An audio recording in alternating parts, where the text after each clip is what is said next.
Jasmine and wine lingered that sunny night. We had just celebrated Nathan's birthday, a joyful night that would forever be remembered for a cause I never imagined. After drinking too much wine, I staggered to our bedroom for our cool sheets. In my drunken confusion, I misinterpreted what was happening. In the dark, I realized the cold, unforgiving truth. The next morning, Nathan's gaze was heavy with unsaid inquiries. And as I pieced together the night, I recognized my error. What if he discovered the weird, inconceivable truth? In July 1970, Jasmine and the sticky remains of a birthday party gone wrong filled the air. In the early morning, calm laughter and clinking drinks still echoed from the messy house. We threw my husband Nathan a surprise party for his 30th birthday that would go down in scandal. I recall the alcohol and the heat that sticks your skin to the chair. It flowed like a river that night, so I swam in it, in my vast wisdom. By midnight, I was far too intoxicated to think clearly. Nathan, ever the courteous host, was still mingling his laughter alight in the sea of faces I barely recognized. The night faded into images, the cake candles, shouts, then bedroom. I pretended to have a headache, but it was the room that kept moving. I sank onto our bed, the cold blankets soothing my hot skin. My drunken state made me hear the door creak open. One entered, silhouetted against the hallway light. The alcohol didn't stop my excitement, I mumbled, Nathan sleep whining. My intoxicated state caused me to mistake fur for my husband's skin as the figure approached. Then came a moment of confusion that haunted me when I awoke the next morning. Nathan's voice from the living room awakened me up. Sitting up, the room was spinning less wildly. I was confused. Nathan was confused and injured on the couch.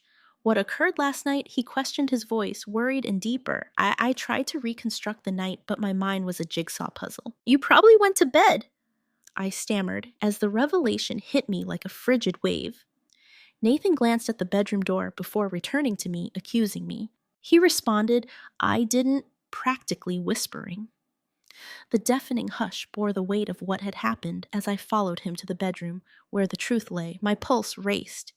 It was so odd and inconceivable that I still can't put it into words. Morning light peeked through the curtains, sending long shadows across the room, silent witnesses to the night's horrific act.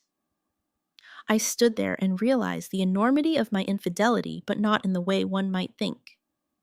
In that moment of clarity, the question that would torment me for years arose. What have I done? As I pondered the topic, I felt sick, not from a hangover, but from the depravity of my acts. Nathan stared at me, seeking an explanation I couldn't provide. I looked away and saw Rick, our dog, lay quietly on the floor, unaware of the storm brewing around us. Not sure what to say. My voice was hardly audible.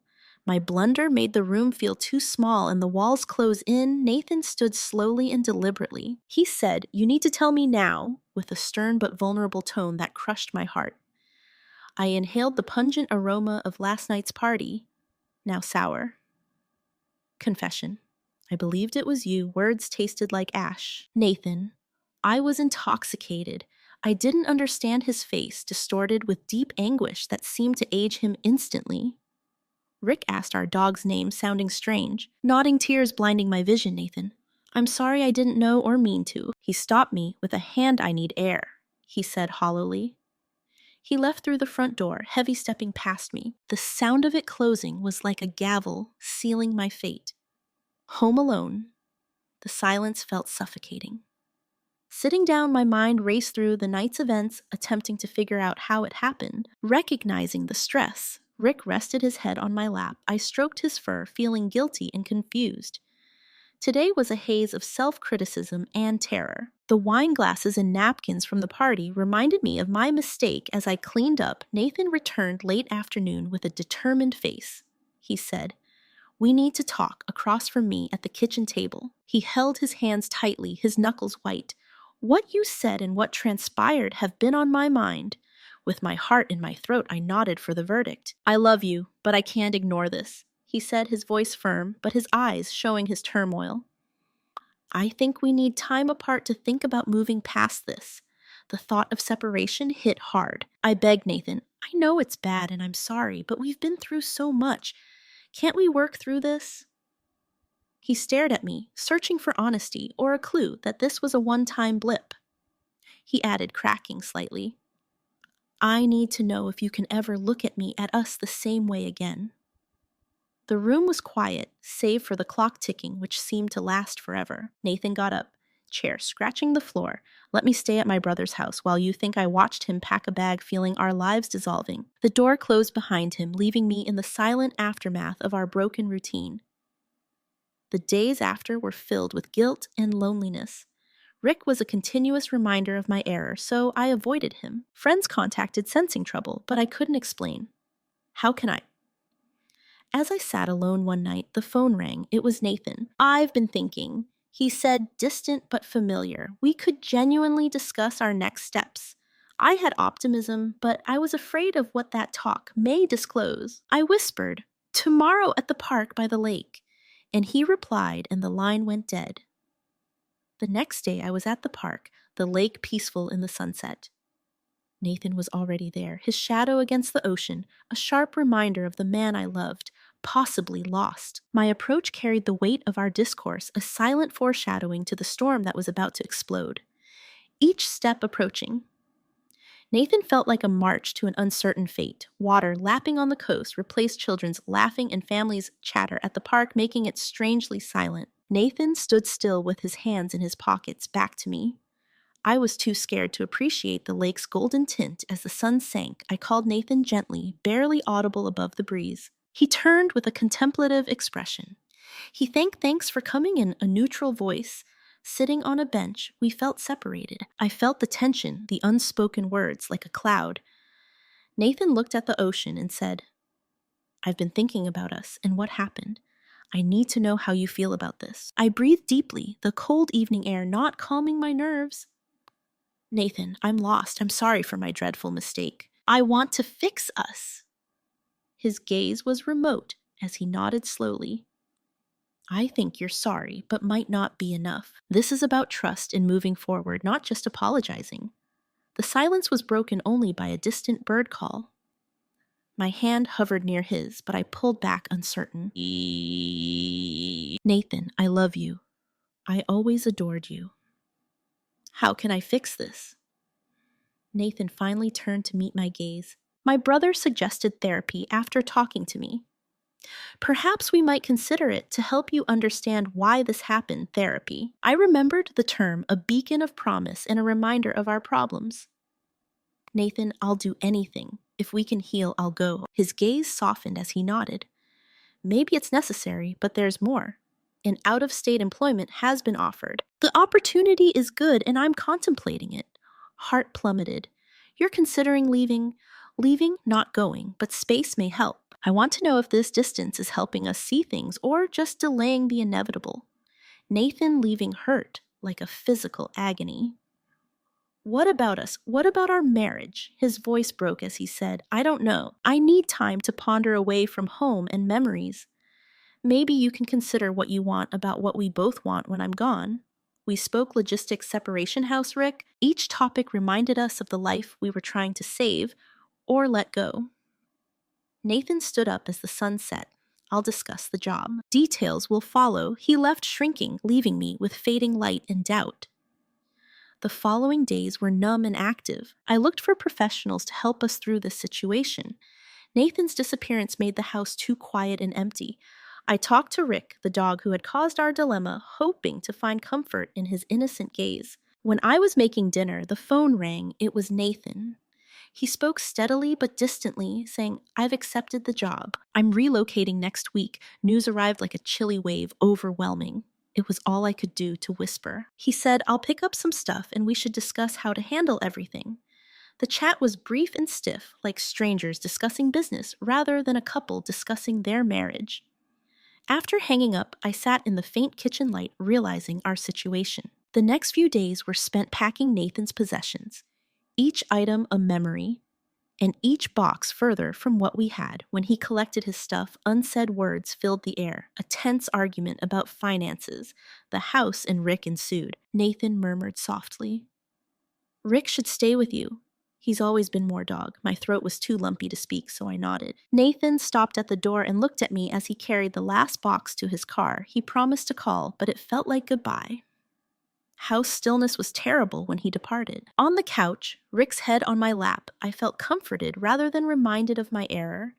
I was overwhelmed by our separation, our future uncertainties, and the house's loneliness. Nathan wrote me the next morning. It was brief, mentioning his new address and contact information. A leaflet for a marital therapist was attached. The gesture was simple, yet it gave us hope in our unraveling lives. As I sat there with the leaflet, I knew this could be the start of a new chapter. Was it a reconciliation or irreversible change? Chapter after Nathan went, the house felt like a shell, and I had to find my way back to him or to myself. In the calm, the phone rang again. Unknown number.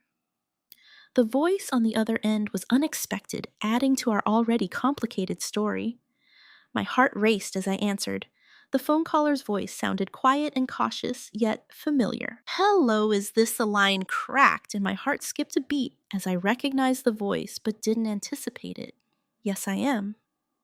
I reacted with confusion and interest. It's Sarah, she said clearly. Sarah, Nathan's sister, whom I hadn't spoken to since the fallout I heard about what happened and wanted to check on you. Recalling what happened made me shudder, reminding me of my immorality. I'm managing, I whispered, overwhelmed by the circumstance. The pause was filled with unsaid inquiries. Nathan disclosed his move out of state. Sarah said he's not doing well, gently probing. Yes, I sighed. Nathan's decision still fresh and sad, trying to figure out. He offered therapy. Sarah replied that was fine, but with doubt. I called because I felt you should know. My phone grasp tightened and pulse accelerated. It's what? She admitted that he's been talking to a coworker, her words cutting me to the core. They were at a family dinner last week. The atmosphere was more than welcoming. The realization hit me hard. My Nathan potentially seeking comfort or more with another lady. Though painful, the notion explained his hasty departure away. Did he mention her? I trembled and inquired, but he repeatedly referenced Laura. He seemed to be trying to tell himself he was being friendly, but his eyes showed it. There was more. The walls closed as the room swirled. Sarah, thanks for telling me. I managed my mind, racing with consequences I thought you should know. I care for you both, and I want to see you happy. She continued with a sisterly compassion that was both reassuring and condemning. After hanging up, I sat with the phone warm in my fingers, feeling the world tumble. Nathan left for reasons other than space, possibly to escape me and us. His contact with someone else, even emotionally, was a surprise betrayal that complicated our already troubled relationship. I took Nathan's leaflet to the therapist the next day. The room seemed serene with lavender lighting and aroma, but my mind was not. I sat down, and the therapist, a kind woman with gentle eyes, greeted me. In a gentle manner, she asked why you were there. The words tumbled out as I inhaled. What I did was awful. I betrayed my husband's trust, even if I didn't fully understand it at the time. So inebriated, I assumed it was Nathan. He's leaving, and I think he's seeing someone else. The therapist seemed impartial, but her eyes flickered with astonishment. She gently stated that circumstance is unusual. Let's discuss your thoughts and goals for our sessions. I struggled to express my remorse, perplexity, and newfound betrayal during the session. My actions and Nathan's probable infidelity weighed on me as I departed. The silence at home was stifling. I saw Rick waving his tail, unaware of the chaos he had caused. Knowing he was an innocent bystander in our marriage drama made me feel guilty and affectionate. Each day was a struggle between hope and despair.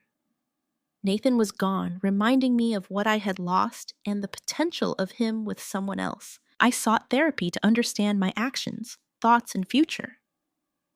Just before bedtime, the phone called again. It was Nathan. He said, I'm settled in, his voice distant in miles, and feeling. I asked with my heart in my throat, thinking a lot. I don't know what I want, but I must decide. He said he started seeing a therapist here, which was both freeing and painful. What made me leave and distance myself? Though brief, the conversation gave me hope. Maybe we had a chance. But the picture of him with Laura tormented me, casting doubt on our reconciliation. That night in bed, the house felt colder and emptier. The notion of Nathan moving on and potentially finding comfort with Laura sliced my already wounded heart. It was no longer just Nathan's absence that haunted the house, but the possibility of his new existence without me. The next morning, I was determined. I wouldn't let our marriage go without a struggle. I wrote Nathan a letter about my heart regrets and willingness to change, learn and heal. I wrote about how much I missed him, how every corner of our home felt empty without him, and how I wanted to make up for my mistake and the agony I had caused. I breathed deeply after closing the package, feeling the weight of my acts and the hope for reconciliation. The letter felt like a lifeline, a last attempt to bridge our growing divide. As I drove to the post office, weekly quiet from Nathan was deafening. Each day without an answer brought us closer to realizing that our narrative was ended. I kept going to therapy, trying to comprehend my acts, my remorse, and how to forgive myself and Nathan. The phone rang one evening when I was about to give up. It was Nathan. His voice was softer and carried his travels. His voice cracked as he replied, "I got your letter. I've been thinking about us and everything." While waiting for him to continue, my heart raced and the line was silent. His confession was a chilly smack of reality. "I've been seeing Laura, not what you think. She's been a confidant through this catastrophe, but I recognize it's unfair to both of us if I'm not honest about my heart." My eyes filled with tears as our position became increasingly complicated. "Nathan, where's your heart?" A whispered question. A long pause filled with unsaid words, hopes, and worries. He said, "With you," his voice firm but vulnerable, unfamiliar. "I've been trying to flee and find clarity, yet I miss you, I miss us. However, I need to know if you're willing to work through this for us both." Relief and the knowledge of the work ahead were overpowering. My name is Nathan. I'm in therapy to understand and improve myself. My goal is to reestablish our relationship with honesty and trust. He sighed, relieved and determined. He said he'd return. "Let's start over with therapy time and each other. But we must be transparent. No more secrets or escapes." After the chat, they promised to meet soon to talk face to face and begin the difficult healing process. The home felt less empty and the shadows less scary once I hung up. Hope existed to fix what was broken. The phone rang again while I sat there. The number was unknown this time. A sensation of foreboding gripped me, my heart racing.